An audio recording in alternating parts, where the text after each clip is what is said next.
Welcome to English with Abby and Torai. I'm Abby.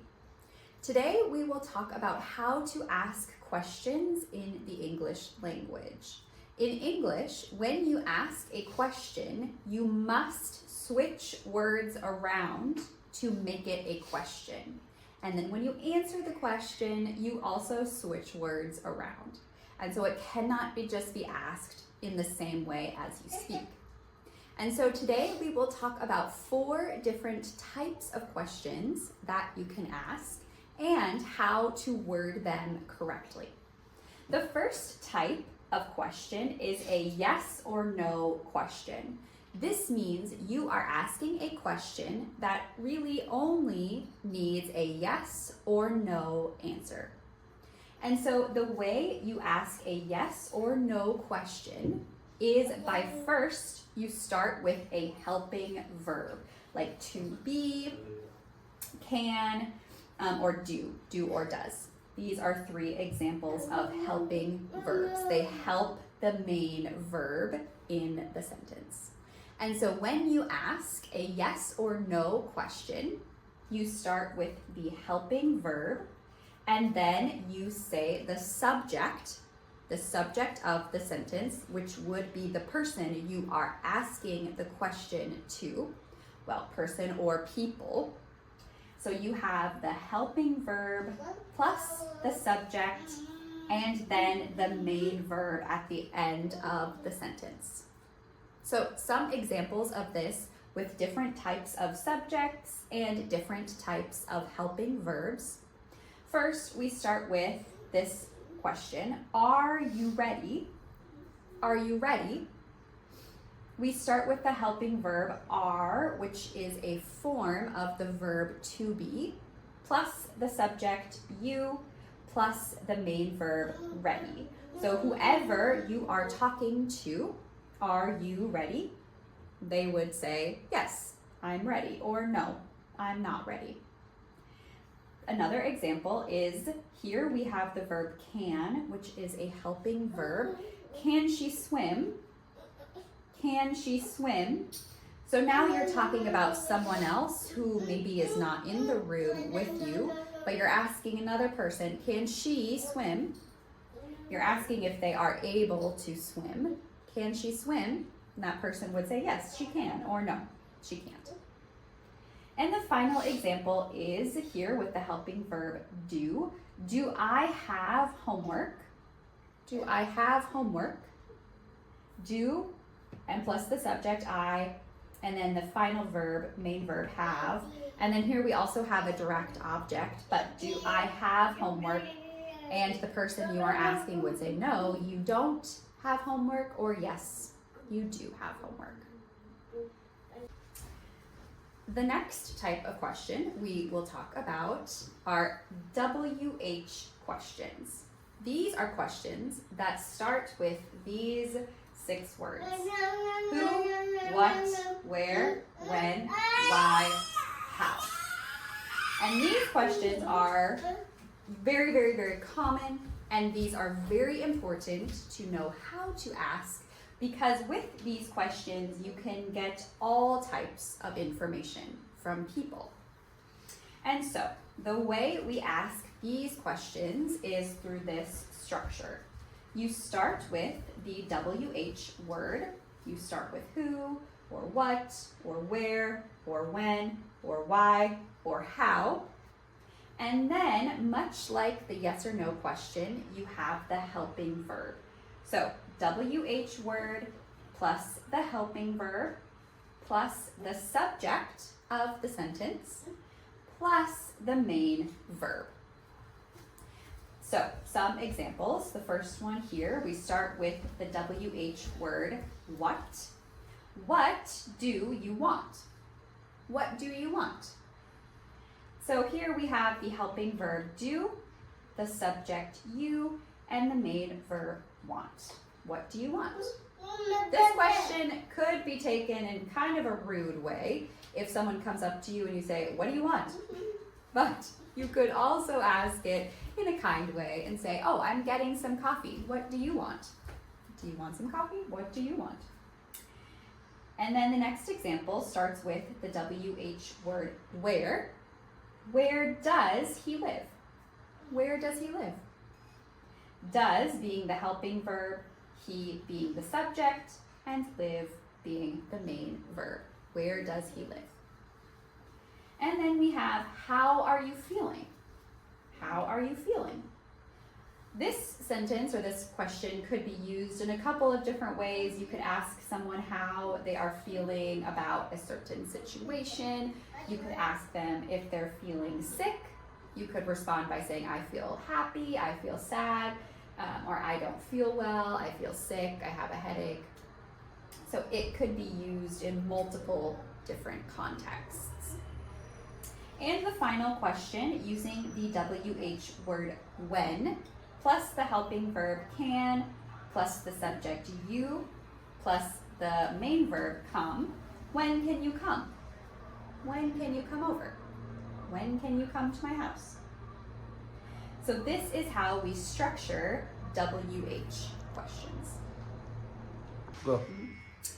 Another type of question is a choice question or choice questions.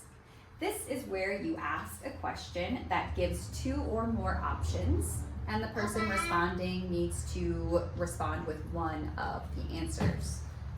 So I have two examples here, one with the choice at the end of the question and one with the choice in the middle of the question. And so here, if you start with the helping verb do, you have do plus the subject plus the main verb plus the two options at the end. You could say, do you want tea or coffee? Do you want tea or coffee? And the person would respond by saying, oh, I'll have tea, please, or I'll have coffee, please, or I want coffee, or I want tea. And the next example is with the choice in the middle of the question. Does 3 or 4 work for you? Does 3 or 4 work for you? Or you could even say, would 3 or 4 work for you? And then the person could choose 3 or 4 would work for them for whatever the thing is. So we have these two examples for asking questions that offer a choice. They are choice questions. The final type of question we will talk about are tag questions. A tag would be something you add on at the end. And so tag questions check info by adding a question at the end. So the first part of the sentence isn't really a question, but you add a question on at the end just to check information. So, for example, you could say, oh, you're coming, aren't you? And so the first part is not a question. It doesn't have that inflection going up when you ask a question, but you start by saying, you're coming, aren't you?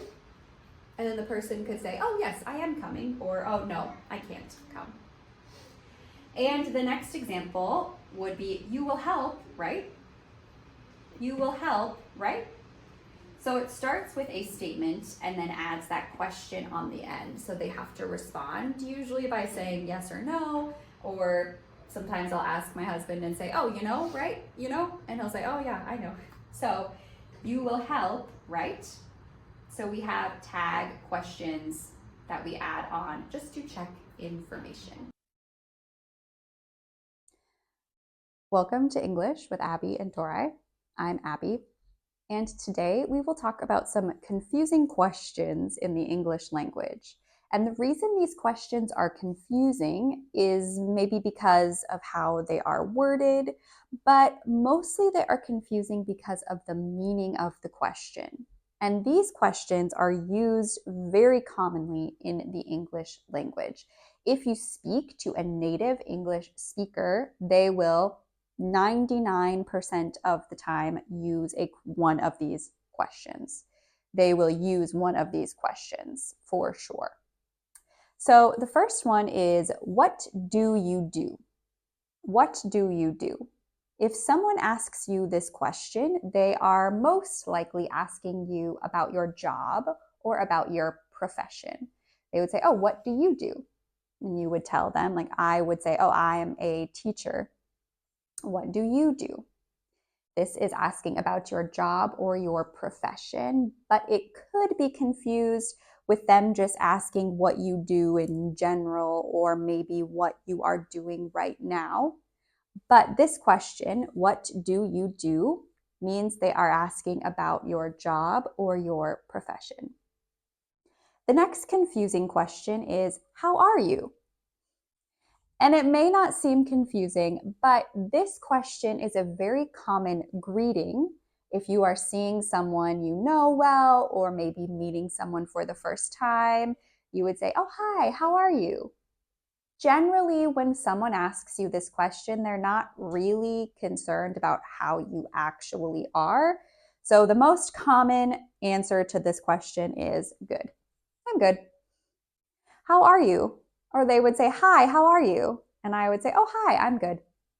And they're not generally or genuinely wondering how you're doing. It's just a common greeting question. The next is, do you mind? And then there'll be another part to the question they would add on. But if someone asks, for example, do you mind closing the window? Do you mind handing me my notebook? This do you mind, the meaning of it would use or would have a yes or no answer, like, yes, I do mind. I'm not doing that. But usually, if someone asks or says, do you mind handing me my notebook? You would just do it and not say, like, yes, I do mind, but say, no, I don't mind, and then hand them the notebook. It's kind of a polite way of asking someone to do something for you. The next confusing question is, can you tell me what time it is? This would be if someone asks you what time it is. If they say, can you tell me what time it is? They're not asking if you literally are able to tell the time. They just want to know what time it is. And so this is how they would ask what time it is. The last one that is confusing is, what are you up to? What are you up to? That could mean what you are doing in that moment. It could mean what you are up to in life lately. Depends on the person, depends on the context of the situation. And so each of these questions are confusing in their own way, and they are all questions that native English speakers use a lot, and you might hear in greetings or just kind of in passing, and they can be confusing in their meaning. Thank you for watching, and if you enjoyed this video, you can like or comment and ask questions or have other thoughts you might have about the English language. And finally, I just have some helpful tips on how to ask questions in the English language. The first is using the correct verb tense when you are asking a question. Use the correct verb tense. This means that you need to think about the subject that you are speaking about or to, and use the correct verb tense with that subject. But then also think about if you are speaking in the past or the present or the future, and then use that correct verb tense as well. The next is raise your intonation for yes or no questions. This means that at the end of the question, your voice goes up. Do you want to have tea or coffee? Can you come tomorrow? Can you come tomorrow? And you raise your intonation at the end of that type of question, a yes or no question. With the WH questions, you don't always raise your intonation. Where would you like to go? Would be an example of raising your intonation. Where does he live? Would be not an example of raising your intonation.